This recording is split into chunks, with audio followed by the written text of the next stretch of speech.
believe in your right to be left alone. This is your right to privacy.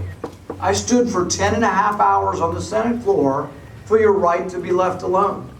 And some people will say, well, what does that mean? Where's the privacy right? I've looked at the Constitution. It doesn't say you have a right to privacy. Well, what it says is, in the 9th Amendment, is it says that those rights not listed are not to be disparaged. Basically what that means is your rights don't have to be listed in the Constitution. What has to be listed is a power to abridge your rights. There's a certain amount of limited powers that were given to the federal government, and everything else is left to you. But one right in particular, the right to have the government not look at your private stuff, was enshrined in the 4th Amendment. In fact, John Adams said that this was the spark that led to the Revolution. Our founding fathers and the colonists were upset. They were pissed off at the British government. They were mad at the British soldiers. The British soldiers were showing up and going house to house with a warrant that had no one's name on it, that was written and signed by the soldiers, not by a judge, and they were rifling through people's papers. They wanted to know if people had paid the stamp tax. The colonists hated the tax, but they also hated the way the tax was being collected, that the government was just showing up at your house and rifling through your papers. Now we have a government that's no longer coming in your house because really we've kind of graduated beyond papers in the castle. What we have now are all of your information's in a cloud. But there's a real question. Is the cloud protected? Is the internet protected? Are your phone records protected? Are your credit card statements protected?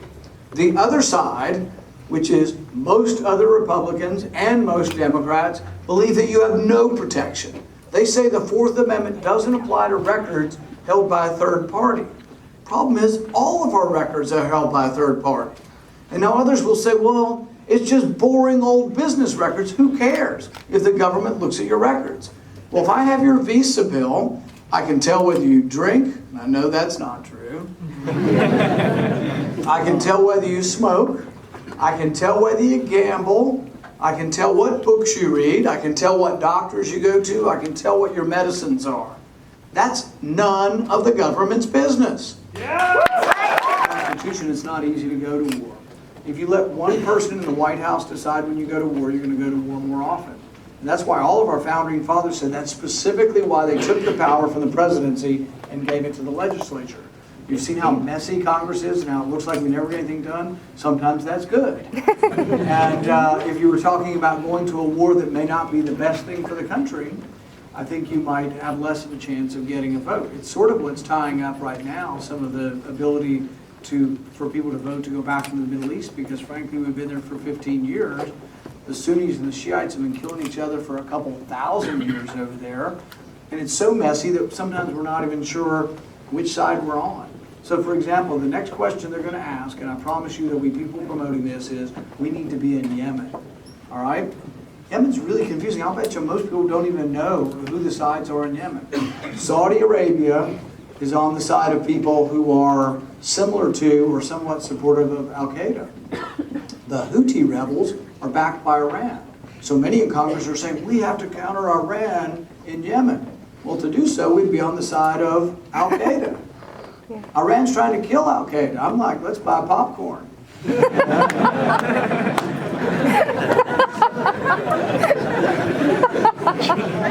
we need to know that it doesn't always work. And it's kind of funny, but it's not funny if it's your brother or your sister being sent to Yemen over something that is a 1,000-year-old battle, that there is no easy answer to what we do over there. We've gotten so involved, and we always think there's someone we should pick. Well, you know what? Sometimes they're both bad. Sometimes they're both evil, and you have to decide, you know what? In picking one evil side and toppling them, are we risking and making ourselves less safe? Or are we making the region more chaotic? Look at Syria. Syria for the last 3 or 4 years has had this civil war going on. On the one side you have Assad. He probably gassed his own people. There's significant evidence saying he did. On the other side you have these Islamic rebel groups. 1,500 of them, all right? And so caught in the middle are about 2 million Christians. And you say, well, I didn't know there was all those Christians over there. Which reminds me of a story. One of my buddies from medical school was from Syria. His dad was from Syria, and I said, well, are you guys Christian? He said, oh yeah. And I said, well, how long? And he said, a hell of a lot longer than your family. 2 million Christians. More Christians live in Syria than any other place in the Middle East other than Egypt. They're caught in the middle. The Assad family, for as evil as they are, have typically protected the Christians, and they've lived somewhat in an uneasy peace for a couple of generations in Syria. In fact, the Iraq War, there's 250,000 Christians in Iraq. Where did they go? They went to Syria after they saw the government that we helped to impose. So they ride around our Humvees and they pay their soldiers with our money. They have anti-tank weapons that we gave them. We gave anti-tank weapons, not directly to ISIS, to some so-called moderate groups in Syria. And some of these groups disbanded and gave their weapons, or they were overrun by ISIS. Many of the groups that we gave weapons to have said when they're done with Assad, they're going to attack Israel. But I thought Israel was our ally. So now we're giving weapons to people who actually really don't like us and also hate Israel as well. So it's like, couldn't we just sort of have as a prerequisite before we get started, we don't give money or arms to people who hate us? For goodness sakes, couldn't we just start there? But it's going to attract young people to the party and bring in new people that may not all be Republican. I think what we have to do is become the party of the entire Bill of Rights. I talked a little bit about the Fourth Amendment. The Fourth Amendment is your right to be left alone, your right to privacy, the right that the government can't enter your house or enter your records without a warrant that has your name on it. But there's other amendments. The Fifth and Sixth Amendment are about justice. The Fifth Amendment says they can't take your property. We now have a government, thanks to some people, what's that guy's name? Trump? Here's a guy who loves the government. Why would any conservative vote for this guy? He loves the government to go into a town and take and condemn property so he can build a casino. He loves the government to use eminent domain. In fact, he went into a town in Atlantic City, built a casino through eminent domain, and one woman wouldn't sell. So he sent the thugs of government after her to take her house. She took him to court and she fought him for years and she finally beat him. It doesn't always happen. Typically the thugs win. The people with money win. So Trump says, well, yeah, I give to both sides. I give to the Republicans and Democrats because when I give them money, they'll do whatever the hell I tell them to do. Really, that's what I thought was wrong with government, is that special interests were buying and selling government. But we have to decide. We got to decide whether or not property is yours, if you have title to it, or whether it's relative, and that the government can come in and transfer property from one to another. There's also another way the government's taking your property. It's called civil asset forfeiture. Civil asset forfeiture is where, and I'm not making this up, you're riding down the street and you're pulled over by the government. They pull you over and they say, do you have any money? And you say, yes, I've got $1,000. I'm going to the dentist. And you might be thinking to yourself, who carries $1,000 to go to the dentist? Most people don't, but poor people sometimes do. One reason you're poor, you're not very organized. One reason you're poor, you don't have a bank account, you live from foot to mouth, and sometimes you've got $1,000 and you are going to the dentist. So people do sometimes have legitimate reasons for having cash. But really, I don't care. It's none of the government's business if you've not committed a crime. What does the government do? They say, give it to me. I'm not making this up. If you tell the government you're in your car, that you have money, they'll say, give it to me. And you'll protest and you'll say, what have I done? What crime am I being charged with? And they'll say, we haven't decided yet, and we'll see. Many times people are never charged. But you know what the government will then say if you get hostile and you say, I'm going to get a lawyer? They'll say, we'll give you half of it right now if you'll sign an agreement not to sue us. Why does the government do this? We give the government, the people who take your money, an incentive. They get a percentage of what they take. So some of it goes to the federal government, and some of it goes to the local police department.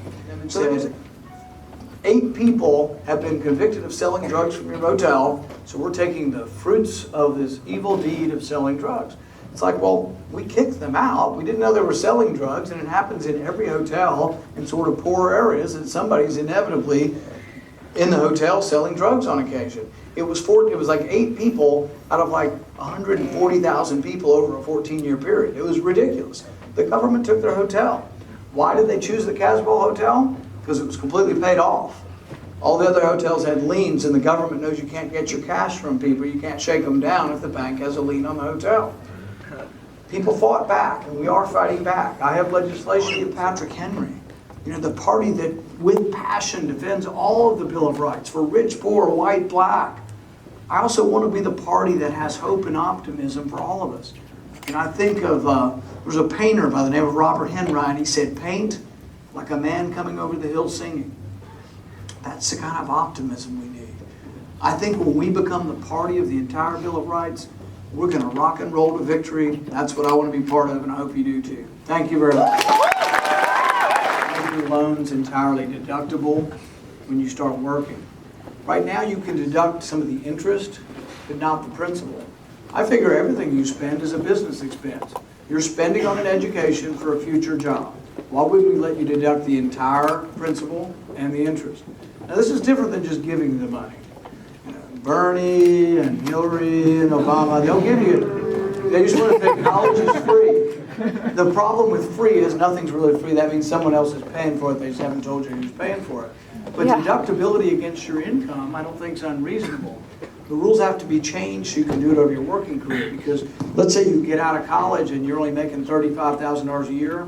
You don't make enough money to deduct your $150,000 in loans. Not particularly in a year. It would take a while. So you'd have to let people do it over their whole working career. The other thing you have to ask yourself, though, is why is college so expensive? There are two large areas of your life where government subsidizes the demand for something, but then controls the supply.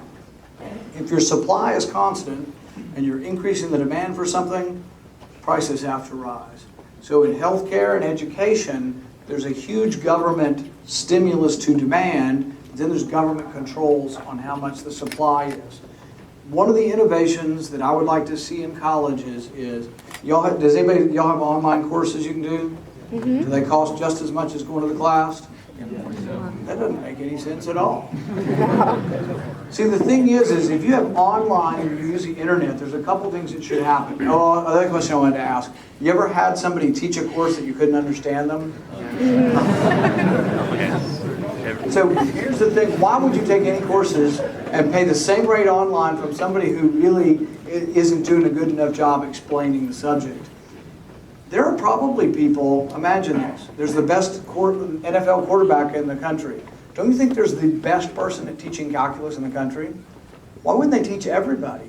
Why wouldn't you go, when you go to a calculus lecture, instead of listening to somebody who may or may not be good at explaining it, or it may be their second language or third language, why not listen to the best person in the world? And then you'd have a local teacher sort of helping and testing and going through it.